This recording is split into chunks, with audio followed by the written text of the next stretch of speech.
Bismillah. Assalamualaikum warahmatullahi wabarakatuh. Alhamdulillah, alhamdulillahirabbil alamin. Wassalatu wassalamu ala asrafil anbiya'il mursalin wa alaihi wasbihi ajmain, amma ba'd. Jemaah salat Isya Masjid Al-Ikhlas yang mudah-mudahan dirahmati Allah Subhanahu wa taala. Yang pertama dan utama, marilah kita senantiasa memanjatkan puja dan puji syukur karena atas rahmat, taufik dan hidayahnya pada malam hari ini kita masih diberikan nikmat Islam dan nikmat sehat, sehingga kita mampu melangkah, berkumpul, duduk bersimpuh di tempat yang mulia ini dalam rangka untuk melaksanakan salat Isya dan insya Allah dilanjutkan salat tarawih dan salat witir secara berjamaah. Hadirin jamaah salat Isya yang mudah-mudahan dirahmati Allah Subhanahu wa taala, sebelum tarawih dimulai, izinkanlah kami dari DKM Masjid Al-Ikhlas menyampaikan beberapa informasi. Pertama, yang bertindak sebagai imam salat tarawih pada malam hari ini insya Allah akan dipimpin oleh Saudara Muhammad Panji Yudhoyono. Kedua, yang bertindak sebagai penceramah tarawih pada malam hari ini insya Allah akan disampaikan oleh Bapak Ustadz Maulana Poso. Alhamdulillah beliau telah hadir di tengah-tengah kita. Ketiga, laporan keuangan. Untuk laporan keuangan, saldo pada tanggal 14 April 2023 berjumlah Rp16.330.000. Untuk pemasukan pada tanggal 15 April berjumlah Rp1.928.000. Pengeluaran berjumlah Rp500.000. Sehingga saldo pada saat ini berjumlah Rp17.666.000. Alhamdulillah, jazakumullah, terima kasih kepada para jamaah yang telah menyisihkan sebagai hartanya di jalan Allah. Mudah-mudahan Allah membalasnya dengan pahala yang berlipat ganda. Amin ya rabbal alamin. Informasi yang keempat, setiap hari di bulan Ramadan Masjid Al-Ikhlas mengadakan buka puasa bersama. Selain itu, DKM Masjid Al-Ikhlas menerima donasi infak dan donasi infak buka puasa. Bila mana Bapak atau Ibu sekalian ingin memberikan infaknya, dapat menghubungi Bapak Yudi atau Bapak Adam Usmanto. Kemudian atas infak yang diberikan kami haturkan jazakumullah khair. Semoga Allah Subhanahu wa taala membalas dengan pahala yang berlipat ganda. Amin. Informasi kelima, kami menghimbau pada jamaah yang membawa putra-putrinya untuk dijaga demi kekhusyukan jalannya salat berjamaah. Dan yang terakhir, bagi para jamaah yang membawa alat komunikasi, mohon agar dapat dinonaktifkan terlebih dahulu. Sekian informasi yang kami berikan, kurang lebihnya mohon maaf. Wassalamualaikum warahmatullahi wabarakatuh.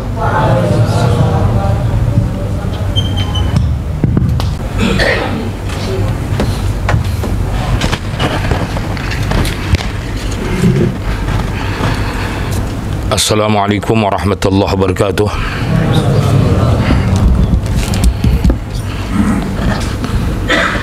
Assalamualaikum warahmatullahi wabarakatuh. Alhamdulillah, alhamdulillahilladzi ja'ala da'wata ilal huda wa dilata ilal khair wa nasihata lil muslimin. Ashhadu an la ilaha illallah wahdahu la syarika lah wa ashhadu anna Muhammadan abduhu wa rasuluh man la nabiyya ba'dah. Allahumma salli wa sallim wa barik ala Muhammad wa ala ali Muhammad. Amma ba'du,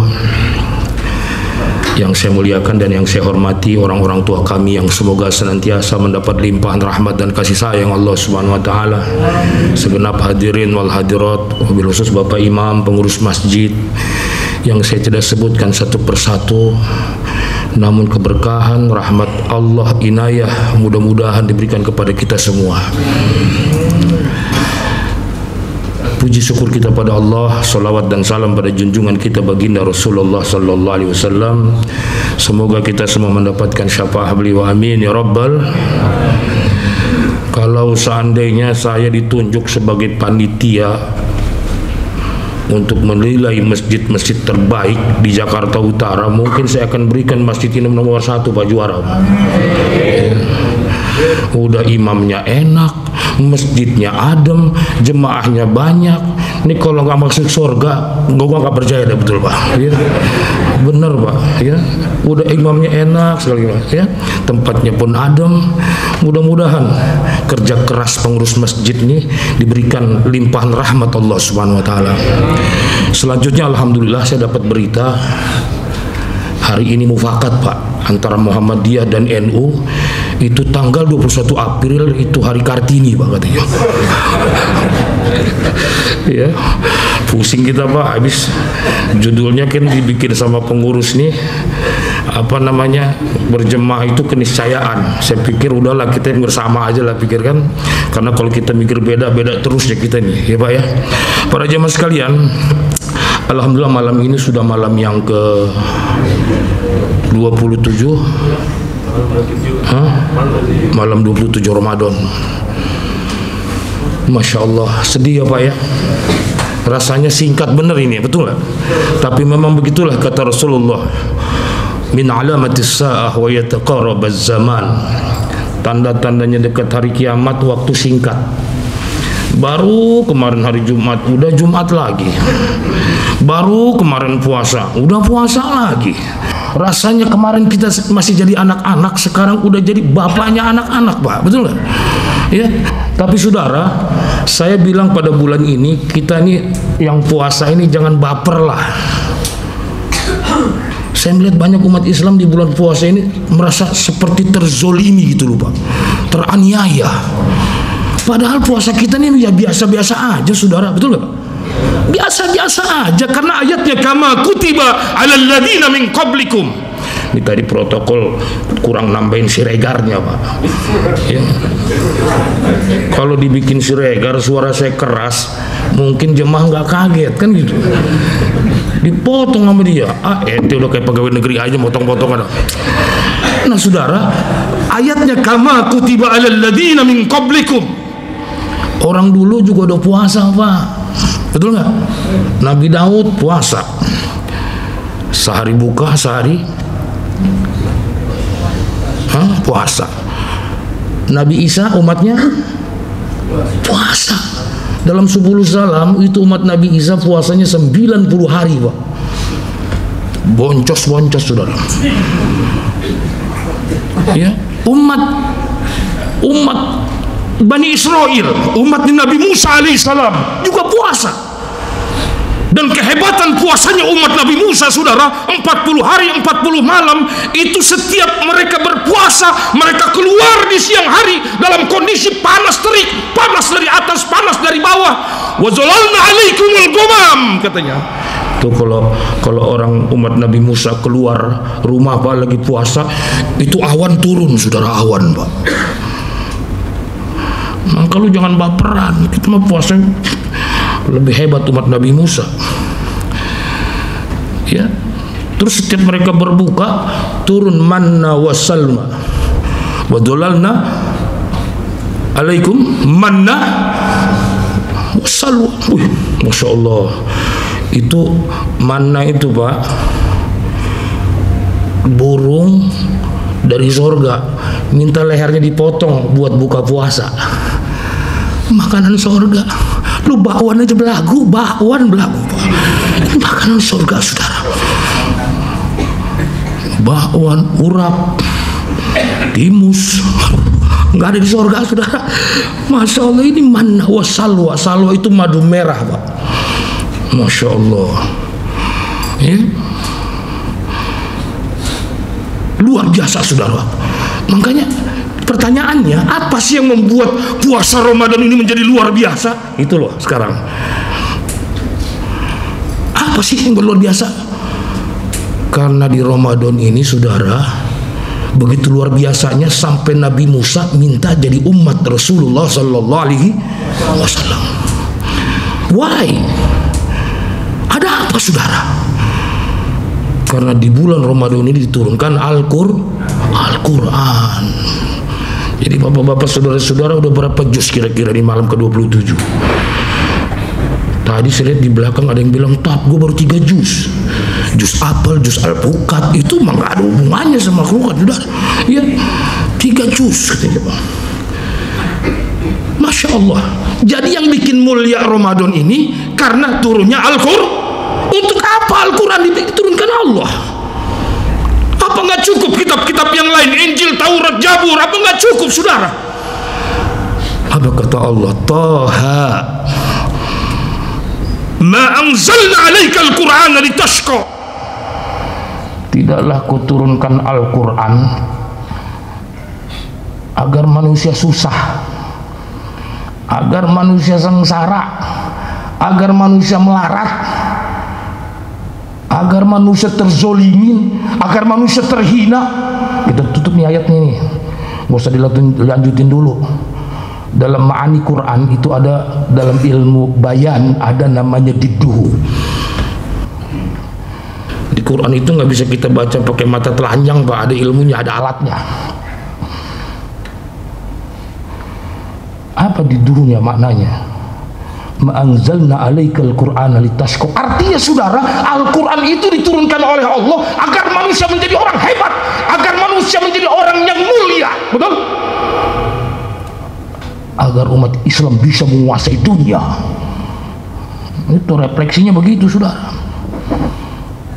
Dan itu dibuktikan oleh kehidupan para sahabat Rasulullah sallallahu alaihi wasallam. Mereka muliakan Al-Quran, mereka pegang Al-Quran, mereka dimuliakan oleh Allah Subhanahu wa ta'ala. Umar bin Abdul Aziz, ini Ustadz ahli khilafah ada di sini nih. Ya. Benar apa enggak? Tanya sama dia. Umar bin Abdul Aziz hanya memimpin dari presiden 1 periode 2,5 tahun. Tapi saudara, dalam waktu 2,5 tahun Umar bin Abdul Aziz, dia pegang Al-Quran, dia pegang hukum Islam, dia terapkan kepada negara, saudara. Dalam 2,5 tahun dia mampu mengumpulkan harta di Baitul Mal 3.000 dirham, saudara. Uang kita 6.000 triliun.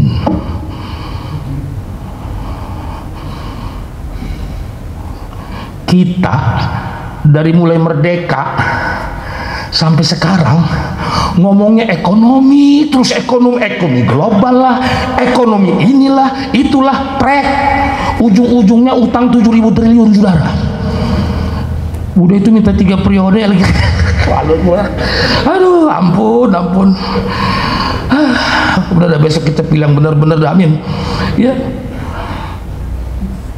2,5 tahun tapi mampu mengumpulkan uang, saudara, 6.000 triliun. Bagaimana sifat Umar bin Abdul Aziz? Dalam sejarah pernah menjelang Idul Fitri, Pak, sama aja, nggak bini dulu nggak bini sekarang mah karakternya sama. Dia mikirin baju. Maka saya kasih metode sama bapak-bapak di sini. Nanti kalau ibu-ibu menjelang Idul Fitri, dia minta maaf, bapak maafin. Tapi kalau dia minta THR, kita yang minta maaf, Pak. Itu aja. Nggak usah pusing-pusing kita. Ya, Pak. Imam jangan ketawa, Mam. Nggak boleh, Mam. Jadi saudara, rupanya putri daripada Abdullah ibnu Umar belum punya baju, saudara. Ayah, kawan-kawan udah beli baju, ayah. Fatimah belum punya baju, ayah. Bayangin, Pak, presiden, khalifah, penguasa, saudara, yang dengan tunduknya, tatapannya, perintahnya, apapun bisa dilaksanakan, tapi anaknya nggak punya baju. Ini khalifah 2,5 tahun, Umar bin Abdul Aziz, nggak punya baju anaknya, saudara. Ya Allah, kalah sama RT sebelah, Pak. Lalu apa kata Umar bin Abdul Aziz? Panggil bendahara istana, bendahara negara. Udah dipanggil, dia bilang, wahai bendahara negara, izinkan saya utang buat beli baju anak saya. Utang buat beli baju anak buat lebaran. Berapa lama khalifah? Berapa lama ya Amirul Mukminin? Ini kata bendahara istana, bendahara kerajaan. 1 bulan. Apa kata bendahara istana? Tuan Amirul Mukminin, Tuan minjam sebulan. Apa Tuan yakin bulan depan masih hidup? Tiba-tiba Abdullah Umar bin Abdul Aziz menangis, saudara. Ya benar-benar, udah aku nggak jadi ngutang, biarlah anakku tidak punya apa-apa, karena aku takut aku tidak ada umur, tidak bisa bayar hutang, saudara. Masya Allah, begitulah pemimpin, saudara. Kalau dibentuk dengan Al-Quran, saudara, menjadi mulia, menjadi hebat, dia hanya takut pada Allah. Ini lama-lama tablik akbar boleh diterima, ya. Tapi kan sekarang orang nggak percaya sama khilafah, betul Pak? Betul nggak? Nggak percaya sama hukum Islam. Akhirnya kayak begini, kita dihinakan oleh Allah. Padahal ma anzalna alaikal Qur'ana litashqa. Lu pegang Quran pasti bahagia. Pak, di masa Khalifah Umar bin Khattab radhiyallahu an, ada satu perempuan Islam, satu wanita muslimah, tersingkap roknya, bajunya Pak, kelihatan auratnya. Itu Yahudi satu kampung ketawa ngebully dia, saudara, ngebully Pak. Karena memang di masa sahabat tuh jarang kelihatan ada perempuan kelihatan auratnya Pak. Lain sama orang Islam kita sekarang, bini-bini kita lihat pakaian Islamnya waktu terawih, aduh, sampai rumah kembali lagi Pak pakai you can see. Kita ngomong susah Pak, ya. Coba lihat saudara, ini wanita muslimah ini yang dibully oleh orang-orang Yahudi mengadu kepada Umar bin Khattab. Ya Umar, saya dibully Umar, gara-gara aurat saya tersingkap, saya dibully oleh orang-orang Yahudi gitu. Pak, demi menjaga kemuliaan Islam, demi menjaga wanita Islam, apa kata Umar bin Khattab? Detik itu juga, menit itu juga, dikumpulkan ribuan tentara, saudara, bantai Yahudi, jaga satu perempuan Pak. Masya Allah. Saya ke Hong Kong Pak, ke Hong Kong. Lu kok gue bilang Hong Kong gak percaya sih sama gue? Gue ini bukan ustadz kaleng-kaleng goblok. Pak, orang pegang dakwah mah dunia dikecilkan Allah, betul gak? Dikecilkan Allah. Orang kalau berangkat dari pesantren ke Timur Tengah biasa Pak. Saya tamat pesantren ke Belanda.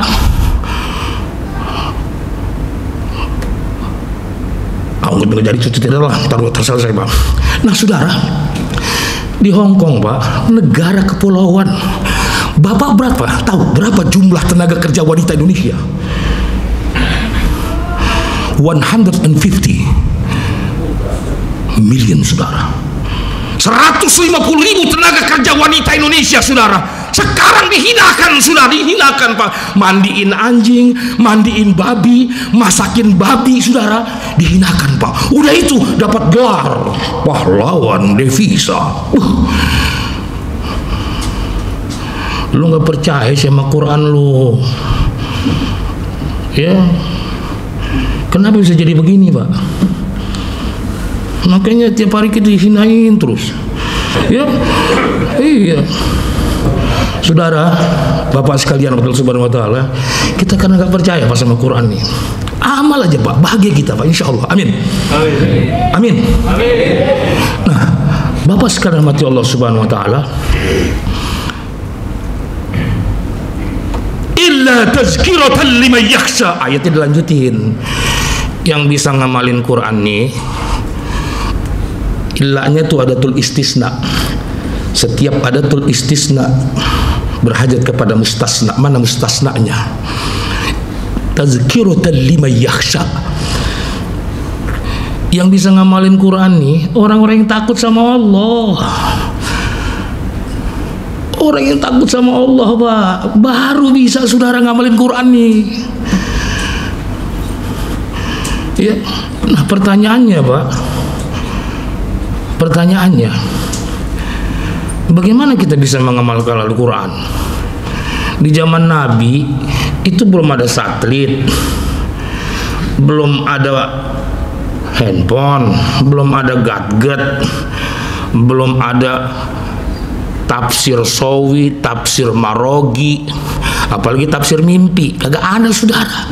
Di zaman Nabi Quran aja belum dicetak, betul? Betul Pak? Tapi kenapa sahabat Rasulullah bisa melaksanakan sholat tepat waktu berjemaah di masjid, Pak? Jawabannya hanya satu, Pak. Sahabat Rasulullah setiap mengamalkan Al-Quran ada pengorbanan, Pak. Ada pengorbanan. Setiap pengorbanan melahirkan cinta. Kayak Rasulullah nih ngamalin sabar.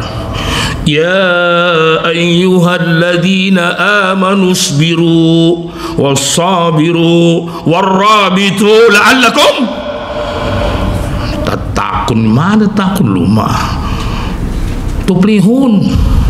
Makanya ngaji jangan sampai pagar, masuk kita mah. Ya ayyuhalladzina amanu isbiru, wahai orang-orang beriman, sabar, wassabir, dan tetap sabar, warrabit, dalam keadaan sabar siap-siap. Ini mengamalkan ayat ini, Pak. Sahabat Nabi itu berkorban. Sampai pernah ditunjukkan oleh Rasulullah SAW ketika perang Tabuk. Ini pulang perang Tabuk nih. Rasul, Pak, capek, lelah, badan pada sakit. Disambut sama istrinya. Begini, Pak, ini istri yang benar. Suami pulang disambut. Siapa seorang istri menyambut kedatangan suami, maka Allah kifaratkan dosanya 40 hari, saudara. Coba. Udah disambut, dilap, Masya Allah, dikasih teh, Pak. Dikasih teh oleh Aisyah. Itu dalam kitab Targhib tuh disunahkan suami istri punya gelas satu pakai berdua.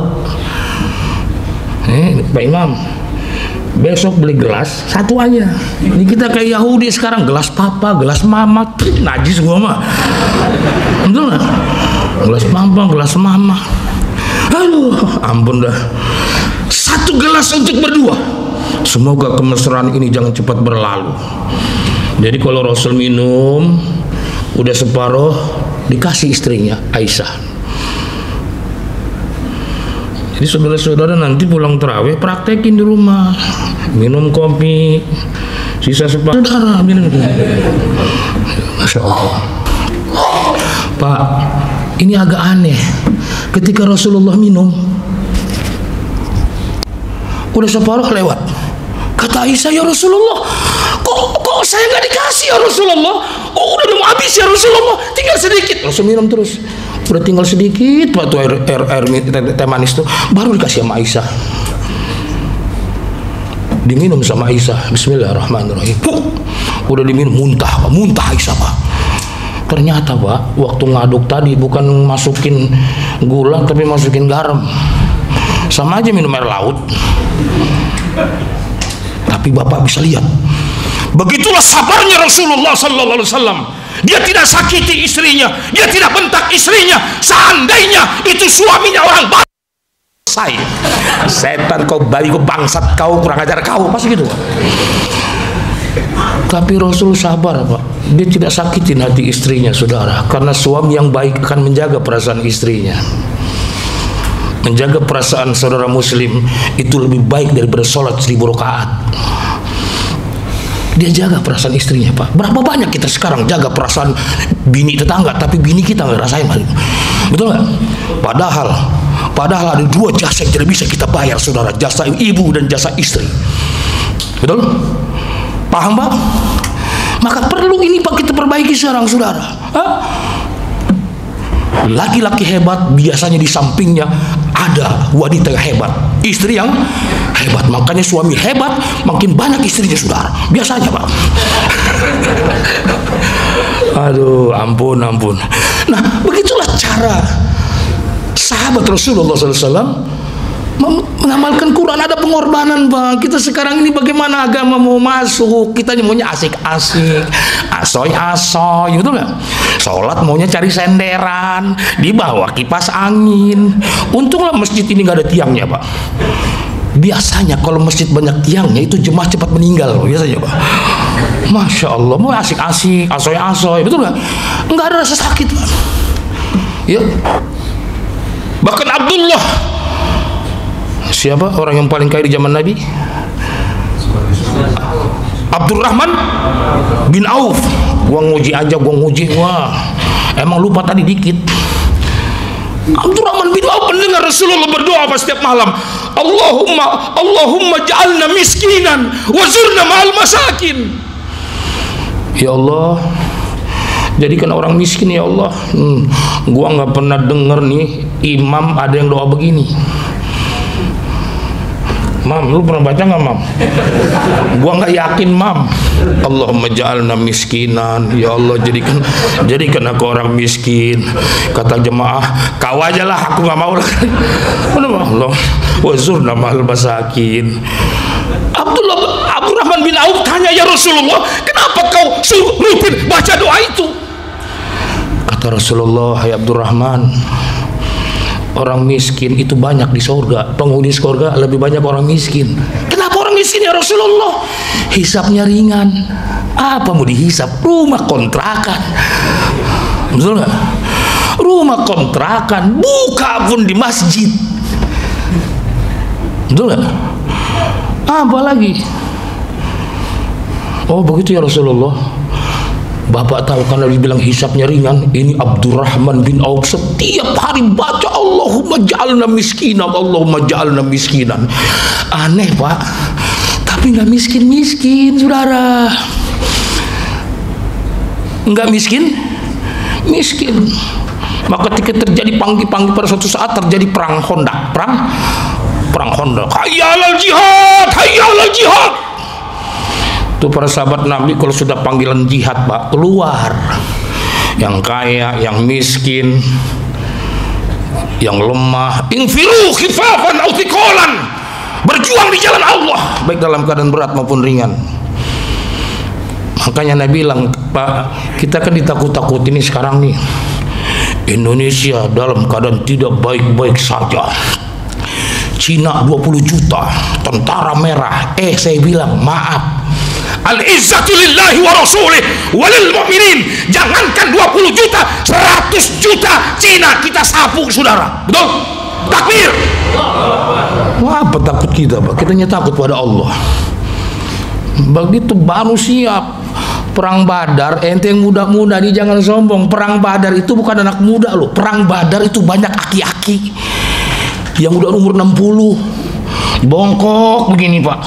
Tapi ketika perang Badar tegak dia saudara.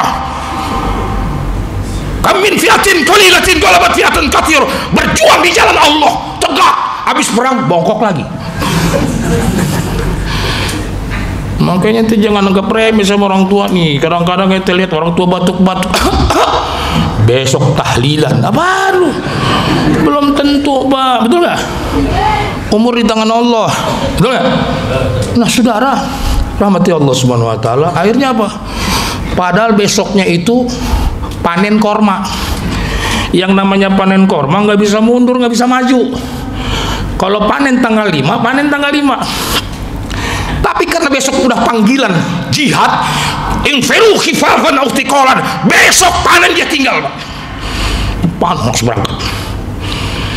Saya nggak usah cerita perang Hondaknya. Ketika balik lemes sahabat semua, gagal panen. Orang Madinah kan mata pencariannya kebun korma, panen gagal. Tapi di situ muncul satu pahlawan, saudara, bukan pahlawan kesiangan, betul-betul pahlawan. Kenapa? Ya Allah, inilah jalanku jadi orang miskin ya Allah. Siapa gerangan? Abdurrahman bin Auf.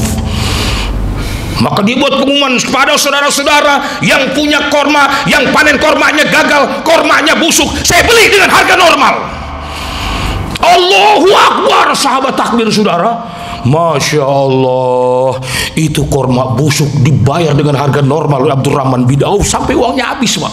Sampai gudangnya penuh korma busuk. Sampai istrinya bilang, Bang, abang bocor halus. Kok korma dibayar harga normal? Aku pengen miskin. Pak, kenapa bisa begini? Karena sahabat Nabi yakin rizki dari Allah, yang ngasih makan Allah. Betul Pak? Betul Pak? Bukan benda. Sekarang ini kita goblok, bin tolol, bin dongo. Uang dibikin dari mesin. Yang bikin mesin manusia. Artinya uang buatan manusia. Kok kita beriman kepada uang? Kan on. Betul Pak? Makanya Pak, itu Joko Karyan saya lihat kenapa hebat, karena nggak beriman kepada uang. Uang itu cipta makhluk, udah dibagi-bagi, semua dibagi-bagi, habis sudah. Tapi setiap habis masuk lagi, karena dia yakin. Nggak ada hubungannya Pak, maaf nih, nggak ada hubungannya dagang dengan rezeki, nggak ada hubungannya. Nggak ada hubungannya cari bisnis dengan rezeki, karena rezeki dari Allah, betul nggak? Rezeki dari Allah. Udah kelamaan ya Pak? Hah? Ini malam 27 nih, insya Allah nih ceramah sampai pagi nih loh. Udah enggak, bentar lagi Pak. Ayo singkat cerita saudara, jatuh miskin Abdurrahman bin Auf. Habis uangnya saudara. Pak, uang udah habis. Kemana lagi kita? Ke masjid lah. Betul nggak? Zikir dia. Makanya kalau orang lagi zikir di masjid, dua aja tuh. Kalau lagi gak banyak utang, lagi bangkrut. Di sini mah gua nggak tahu dah ya. Tapi di sono, ya.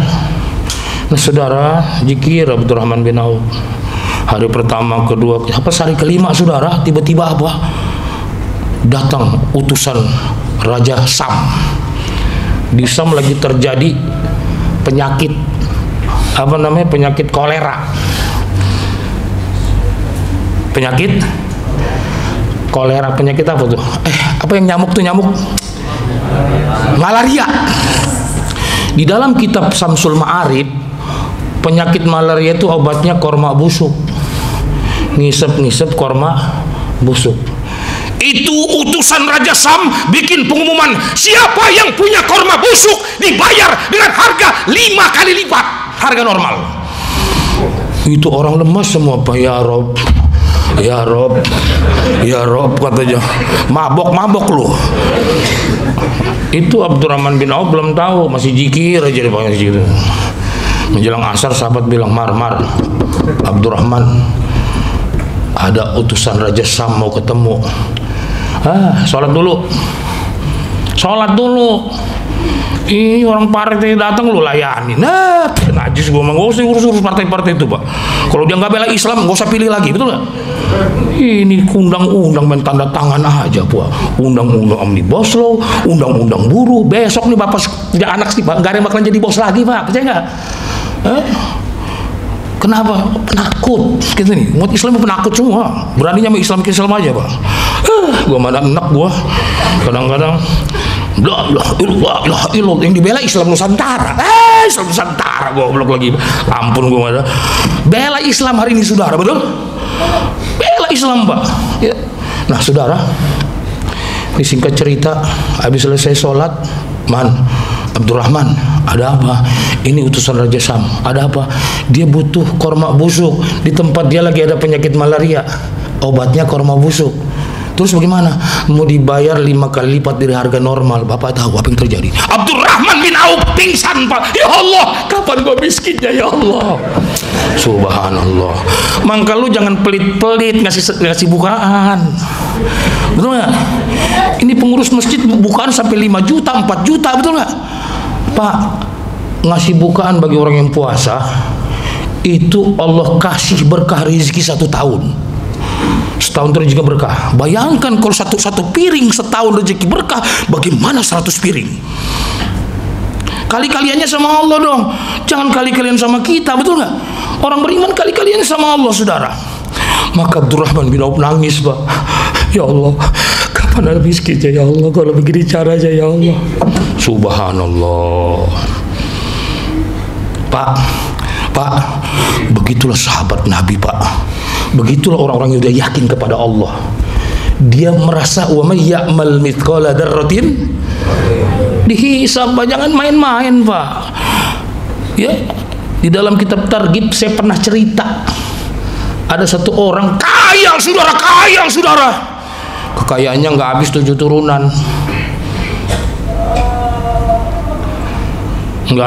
turunan, tapi dia paham Pak. Kedua, besoknya hari kiamat, ini sangat menakutkan, sangat sakit Pak. Itu hadis sesuai semua itu.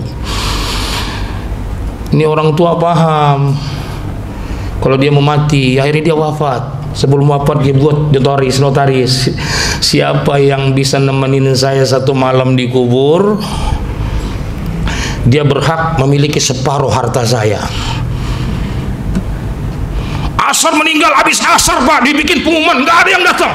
Maghrib tidak ada yang datang, isya nggak ada yang datang, subuh nggak ada yang datang. Menjelang siang jam 9 kedengeran nih Pak, sama tukang kayu yang kerjanya cari kayu di hutan, modalnya kampak. Dia pikir ini memperbaiki nasib nih gua.